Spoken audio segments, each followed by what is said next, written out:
what spooked them was that this was the first time, as far as what we know, as far as like widespread that everybody talks about, first time as far as what we know that citizens actually picked the right target.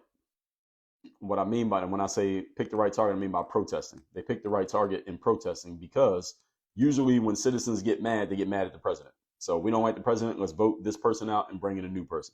We like the president, let's get him another term and let's support the president. This is the first time that citizens said, no, we're not going to go after the president. We're going to go after the people who are making the bills that become laws. They're the ones who are putting us in a position that we don't like. And this is the first time that Congress had all the heat on them as opposed to the heat being on the president. Now, I believe that the Democratic side, Donald Trump's political opponents, said, oh shit, they figured it out. Because what is Congress normally doing? How many of you can name 10 people who are in Congress right now? You can probably name, maybe most of you can probably name 4 or 5. How many of you can name 10? And Congress has, I believe, I was looking at it, is it 435 or 200? I think it's 435 members at max. There are hundreds of people who work in Congress. Most of us don't know who any of them are. Most of us don't know who most of them are.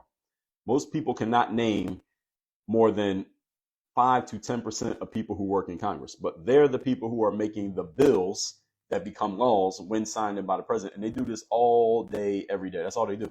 They just make bills and laws and they argue about bills and laws or bills that could become laws. They don't become law unless the president signs it, but they pass all the bills. That's all they do all day, every day. And I talked about Elon Musk last week.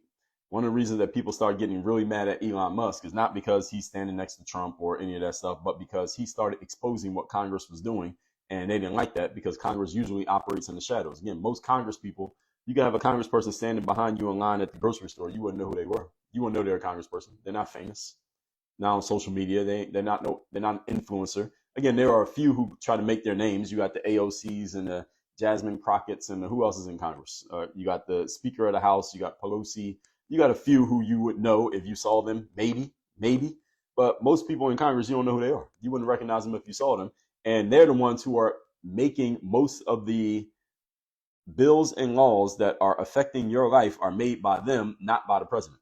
So when those January 6ers went and marched on the Capitol, this is the first time that the people in Congress were actually getting a whole lot of heat and attention on themselves.